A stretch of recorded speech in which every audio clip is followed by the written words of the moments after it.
Hai dan Assalamualaikum, nama saya Nur Farahim binti Suhaimi. Kami akan membentangkan tentang isu kepelbagaian etnik di Malaysia dan hubungannya dengan etika bersosial dan berbudaya dalam pelbagai peradaban. Pertama, untuk pendahuluan, fenomena migrasi dan kepelbagaian atau diversiti tidak dapat dipisahkan dalam mengupas etika dan peradaban dalam masyarakat kepelbagaian. Malaysia merupakan sebuah negara yang unik dengan kewujudan pelbagai etnik, budaya dan agama. Malaysia merupakan salah sebuah negara yang masyarakatnya terdiri daripada pelbagai keturunan, etnik, warna kulit, agama, bahasa kebudayaan dan adat resam yang tersendiri. Ia merupakan satu-satunya negara masyarakat plural yang paling berjaya di alam baru ini dalam mengekalkan keamanan dan perpaduan.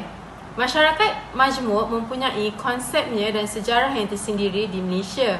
Malaysia pada hari ini didiami oleh pelbagai bangsa, kaum dan etnik dari Perlis hingga ke Sabah. Masalah yang kecil tidak boleh dipandang enteng apabila melibatkan unsur perkauman. Hal ini kerana isu perkauman boleh menjadi isu yang sangat sensitif dalam kalangan penduduk Malaysia apabila berlakunya ketidakfahaman antara satu sama lain dan sukar untuk ditangani apabila berlakunya isu seperti itu. Perpaduan merupakan elemen yang penting dan perlu diterap oleh setiap rakyat di negara kita bagi menyempurnakan maksud keindahan hidup dalam kepelbagaian etnik. Pelbagai cara perlu dilakukan bagi melengkapkan diri mereka dengan gaya kehidupan sebegini ini. Untuk menambah baik lagi definisi perpaduan dalam diri masing-masing adalah dengan menerapkan semua nilai yang positif supaya dapat membentuk suasana yang harmoni. Mencorakkan seseorang seawal usia yang muda boleh menjadi perkara yang amat mudah dan langkah yang signifikan untuk memupuk mereka tentang kepentingan kehidupan dalam pelbagai etnik. Generasi muda ini yang akan menjadi tonggak kejayaan bagi sesebuah negara. Tambahan pula, mereka lebih cepat untuk mengadaptasi sesuatu yang baharu berbanding golongan dewasa. Seterusnya, aplikasi dan penghayatan nilai murni bukan sahaja diamalkan oleh masyarakat Islam. Bahkan, masyarakat Cina juga mementingkan aspek kepercayaan yang boleh membawa kesejahteraan, kemakmuran, kebahagiaan serta kekayaan. Manakala bagi masyarakat India, keluarga merupakan unit asas dan penting. Kepelbagaian kaum yang terdapat di Malaysia boleh dibahagikan kepada 3 kumpulan masyarakat terbesar, iaitu Melayu, Cina dan India. Kemasukan masyarakat Cina ke tanah Melayu menunjukkan bermulanya proses pembentukan masyarakat majmuk daripada pengaruh masyarakat Cina yang semakin bertambah. Pengaruh masyarakat Cina ke tanah Melayu telah mengubah corak dan sistem sosial alam Melayu dan juga masyarakat Melayu ketika itu. Kedatangan masyarakat Melayu ke tanah Melayu akhirnya telah membentuk satu masyarakat baru iaitu Baba Nyonya dan Cina Muslim. Wujudnya golongan baru ini membawa kepelbagaian atau kemajmukan masyarakat di Malaysia dan menggambarkan keunikannya pada pandangan masyarakat luar. Migran kedua terbesar selepas Cina adalah kelompok daripada India. India juga mengalami masalahnya tersendiri yang menyebabkan penduduknya berhijrah keluar. Selain migran daripada negara China dan India, tanah Melayu, Sabah dan Sarawak juga menjadi tumpuan daripada masyarakat luar seperti dari Indonesia dan Ceylon. Namun, bilangan mereka jauh lebih rendah berbanding dengan buruk daripada China dan India.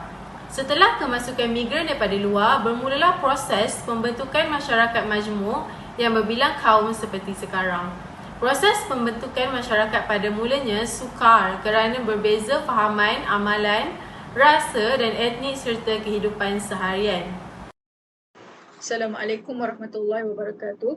Nama saya Surya Akmal Anis binti Nawi.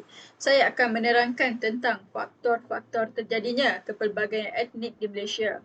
Antara faktor terjadinya kepelbagaian etnik di Malaysia adalah penghijrahan sesuatu etnik itu daripada negara asal mereka. Penghijrahan mereka boleh berpunca daripada beberapa sebab, antaranya mencari peluang pekerjaan. Penindasan oleh kerajaan di negara asal menyebabkan mereka mencari perlindungan di Malaysia. Faktor yang kedua adalah penjajahan. Penjajahan di negara asal mereka juga menyebabkan sesetengah etnik datang ke Malaysia untuk menyelamatkan nyawa mereka dan keluarga serta untuk mencari perlindungan dan kehidupan yang lebih baik. Manakala faktor yang ketiga adalah perkahwinan. Kebanyakan etnik yang berhijrah ke Malaysia akan berkahwin dengan warga tempatan dan melahirkan zuriat menyebabkan etnik mereka bertambah di negara ini. Itu sahaja daripada saya. Terima kasih. Assalamualaikum warahmatullahi wabarakatuh. Nama saya Wan Aminah Sofia binti Syaifuddin. Saya akan menyambung faktor-faktor isu kepelbagaian etnik di Malaysia dan hubungannya dengan etika bersosial dan berbudaya dalam pelbagai peradaban. Faktor yang seterusnya adalah sistem perundangan. Malaysia telah mengamalkan sistem undang-undang berdasarkan sistem perundangan common law hasil langsung daripada penjajahan Tanah Melayu, Sarawak dan Borneo Utara oleh Britain sejak awal 1800 sehingga 1960-an. Perlembagaan Malaysia adalah undang-undang tertinggi yang menggariskan rangka kerja undang-undang dan hak kewarganegaraan.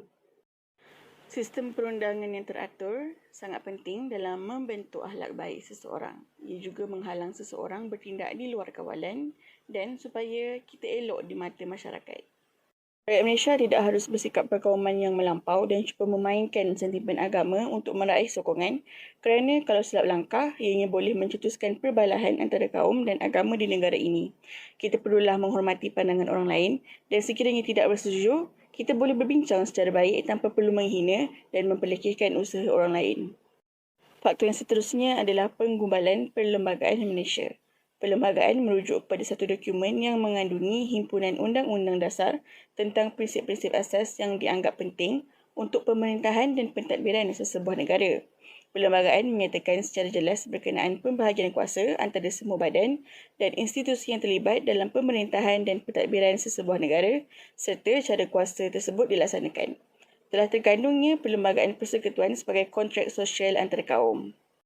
Jadi, melalui kontrak sosial ini, orang bukan Melayu telah diberikan hak kewarganegaraan yang longgar berdasarkan prinsip jus soli, manakala orang Melayu diperuntukkan dalam perlembagaan mengenai agama Islam, bahasa Melayu dan kedudukan istimewa orang Melayu serta kedudukan Raja-Raja Melayu.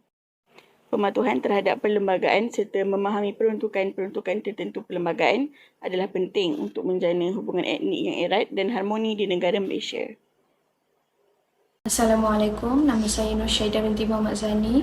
Seterusnya saya akan menerangkan tentang cabaran hubungan etnik di Malaysia. Cabaran hubungan etnik dari aspek politik berlaku di mana politik perkauman boleh menimbulkan perasaan kurang senang hati dan mengukuhkan semangat perkauman jika sesuatu tindakan diambil tanpa mendapat kata sepakat dari semua pihak. Di negara ini terdapat pelbagai parti politik yang berasaskan kumpulan etnik dan setiap parti politik akan memperjuangkan kepentingan kumpulan etnik yang diwakilinya. Jika isu perkauman seperti bahasa, kebudayaan, pendidikan, agama, kerakyatan dan ekonomi dibangkitkan, maka tindakan ini tidak akan menyumbang ke arah masyarakat yang bersatu padu. Dalam aspek ekonomi pula, terdapat jurang yang luas dari segi penguasaan ekonomi. Setiap etnik menjalankan aktiviti ekonomi yang tertentu dan mendiami kawasan yang berlainan. Keadaan ini mewujudkan jurang pendapatan yang tidak seimbang dan menimbulkan perasaan tidak puas hati dalam kalangan etnik yang berbeza jenis serta mengakibatkan perpaduan terancam. Seterusnya, terdapat perbezaan pekerjaan antara kaum. Dasar British yang meletakkan kaum berdasarkan kepada pekerjaan menyebabkan etnik tertentu mendominasi dalam satu bidang pekerjaan. Orang Melayu kebanyakannya terlibat dalam sektor pertanian, nelayan dan berkhidmat sebagai penjawat awam. Kebanyakan orang Cina pula terlibat dalam sektor perniagaan dan pelombongan. Manakala sebahagian besar orang India pula merupakan buruh di estet. Perbezaan ini telah menimbulkan rasa tidak puas hati dalam kalangan etnik tertentu. Akhir sekali, dari aspek sosial, terdapat cabaran yang menjadikan usaha pembukaan hubungan etnik menjadi pincang. Pertama, pemisahan fizikal. Pemisahan fizikal ini berlaku pada asasnya akibat keadaan geografi yang memisahkan etnik. Kedudukan yang jauh terpisah ditambah lagi dengan amalan dasar pecah dan perintah yang mengasingkan pemerintahan dan penempatan setiap kaum di tanah Melayu. Kedua, sistem pendidikan berasingan. Setiap golongan etnik mempunyai sistem pendidikan yang tersendiri. Sistem persekolahan yang memisahkan pelajar mengikut bahasa ibunda dan perbezaan etnik yang kurang memainkan peranan yang berkesan bagi memupuk integrasi dan persefahaman dalam kalangan pelajar. Situasi ini hanya akan menyebabkan interaksi mereka terhad di antara etnik sendiri sahaja. Kesannya, hubungan etnik ini hanya memberikan kesan yang negatif kepada negara Malaysia. Ketiga, kontrak sosial. Pertikaian berkaitan kontrak sosial yang menjadi asas dalam pembinaan masyarakat Malaysia seringkali dipertikaikan dan menyukarkan lagi perpaduan hubungan etnik di Malaysia. Assalamualaikum warahmatullahi wabarakatuh. Nama saya Auni Minirah binti Muhammad Hanafiah dan saya akan membentangkan cadangan bagi tajuk perbincangan kami pada hari ini. Cadangan yang pertama adalah perkahwinan campur. Perkahwinan campur adalah pernikahan berorientasi kaum yang terhasil dari perbincangan antara kedua-dua pasangan yang berasal dari pelbagai latar belakang etnik, bangsa dan agama yang berbeza. Perkahwinan ini mampu memberi impak yang positif melalui pasangan yang berkahwin dan dapat mengeratkan hubungan antara dua keluarga yang mempunyai latar belakang etnik yang berbeza. Selain itu juga, fenomena kahwin campur adalah sesuatu yang positif dan baik untuk pembinaan bangsa. Generasi yang lahir dari perkahwinan campur juga tidak bersikap perkauman dan berfikiran terbuka terhadap budaya lain. Cadangan yang kedua adalah mengadakan kempen kesedaran. Dengan kempen kesedaran, ia dapat mempengaruhi atau membuka minda masyarakat dalam kepentingan pembentukan etika dan peradaban dalam masyarakat kini. Antara kempen yang harus diperkasakan oleh pihak kerajaan adalah kempen Budi Bahasa Budaya Kita. Kempen ini wajar diteruskan kerana amalan berbudi bahasa masih di fasa sederhana dan nilai-nilai murni yang diterapkan dalam kehidupan akan semakin bertambah. Cadangan yang ketiga adalah media sosial. Media sosial mempunyai keupayaan yang tinggi untuk berfungsi sebagai medium komunikasi yang baik dalam kalangan masyarakat dan dapat menyebarkan tentang pelbagai informasi seperti etnik-etnik berbilang kaum dan tahap kebergantungan media sosial dalam golongan remaja adalah tinggi dan memudahkan kempen dalam talian. Selain itu juga, iklan-iklan dalam talian yang membawa mesej perpaduan di kalangan rakyat mampu memainkan peranan yang tinggi dalam menyalurkan aspek perpaduan di Malaysia. Ia juga sebagai medium menyebarkan maklumat mengenai inisiatif kerajaan untuk menyatupadukan masyarakat, mengetahui isu semasa dan maklumat kebudayaan sesuatu kaum atau etnik dan memupuk semangat perpaduan antara masyarakat. Cadangan yang keempat adalah aktiviti kemasyarakatan. Antara aktiviti yang boleh dilakukan adalah acara kebudayaan dan seni. Selain itu, aktiviti riadah dan permuafakatan masyarakat juga dapat berinteraksi dengan peserta pelbagai kaum dan lapisan masyarakat. Mereka dapat memahami dengan lebih mendalam erti perpaduan dan perasaan hormat menghormati sesama masyarakat. Assalamualaikum, saya Intan Karimisa binti Kamaluddin dari CTU 554 IM10. Pada hari ini, saya akan membentangkan kesan-kesan isu kepelbagaian etnik di Malaysia dan hubungannya dengan etika bersosial dan berbudaya dalam pelbagai peradaban. Seperti yang kita sedia maklum, hubungan etnik di Malaysia merupakan antara isu yang sering dan masih didebatkan sejak zaman penjajahan British lagi sehingga ke hari ini. Hal ini kerana setiap kaum bermula dengan prinsip untuk menjaga kepentingan kaum masing-masing. Namun, setelah negara mengalami pelbagai peristiwa hitam yang berpunca daripada isu perkauman itu sendiri, etnik-etnik di Malaysia sudah mula buka mata dan sedar akan kepentingan bersatu padu dengan sesama kaum dalam mencapai keharmonian negara. Dari zaman ke zaman, kesan daripada perhubungan etnik yang terjalin dapat dilihat daripada segi ekonomi, sosial dan lain-lain. Antara kesan paling utama kepelbagaian etnik di Malaysia dan hubungannya dengan etika bersosial dan berbudaya dalam pelbagai peradaban adalah pencapaian kemerdekaan negara. Hasil daripada sikap toleransi, bersatu padu, kerjasama dan kesepakatan antara etnik-etnik, negara akhirnya berjaya mencapai kemerdekaan setelah melalui pelbagai rintangan dan halangan. Pencapaian ini merupakan satu pencapaian yang amat membanggakan kerana etnik-etnik di Malaysia mempunyai jurang yang sangat ketara sejak zaman penjajahan British lagi. Seterusnya, kesan lain kepelbagaian etnik di Malaysia dan hubungannya dengan etika bersosial dan berbudaya dalam pelbagai peradaban adalah kaya dengan kepelbagaian budaya, di mana Malaysia mempunyai masyarakat yang berbilang agama dan budaya yang pada asalnya hidup secara aman dan damai. Kepelbagaian ini satu keunikan yang sepatutnya diraih dan menjadi kebanggaan rakyat kita. Kesan dari kaya dengan kepelbagaian budaya ini dapat mewujudkan sifat keterbukaan atau toleransi antara kaum. Kepelbagaian budaya ini juga menjadikan masyarakat yang wujud di Malaysia lebih unik dan menarik kerana di dalamnya terdapat pelbagai budaya, bahasa, agama, muzik, tarian dan kesenian. Selain itu, dapat mengeratkan hubungan silaturahim juga salah satu kesan kepelbagaian etnik di Malaysia dan hubungannya dengan etika bersosial dan berbudaya dalam pelbagai peradaban, di mana terdapat pelbagai cara untuk mengeratkan hubungan silaturahim di antara kaum seperti mengadakan rumah terbuka, di mana ziarah sudah sinonim dalam budaya rakyat Malaysia menjelang Aidilfitri. Di samping itu, dapat meningkatkan ekonomi juga salah satu kesan dari kepelbagaian etnik di Malaysia, di mana kepelbagaian etnik di Malaysia juga memainkan peranan dalam mengukuhkan lagi ekonomi negara dengan penglibatan semua kaum dalam kegiatan ekonomi.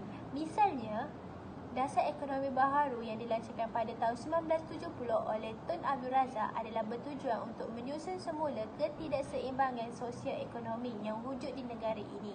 Pelancaran dasar ekonomi tersebut memastikan bahawa taraf hidup masyarakat dapat ditinggikan dalam usaha untuk mencapaikan kemajuan dalam pembangunan negara. Akhir sekali, dapat berkongsi ilmu dari pelbagai sumber juga merupakan kesan kepelbagaian etnik di Malaysia, di mana setiap kaum boleh berkongsi ilmu dari segi bahasa, budaya, adat resam mereka antara satu sama lain.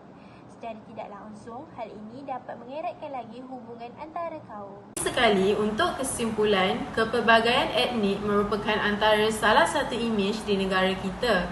Sejak zaman nenek moyang lagi, kita sudah dipupuk untuk menjaga hubungan antara satu sama lain, tidak kira agama dan bangsa. Khususnya di negara Malaysia yang rata-rata penduduknya adalah berbilang kaum. Pendedahan terhadap mengenali latar belakang etika dan peradaban masing-masing pula boleh memupuk rasa persefahaman antara satu sama lain. Mengetahui persoalan-persoalan dasar berkaitan etika dan peradaban juga membuka ruang kepada seluruh manusia untuk berinteraksi secara positif ke arah kehidupan yang lebih saksama. Kesimpulannya, ilmu tentang etika dan peradaban hari ini adalah penting kerana boleh membantu ke arah pembinaan dan kejayaan sesuatu masyarakat. Sekian, itu sahaja daripada kumpulan kami.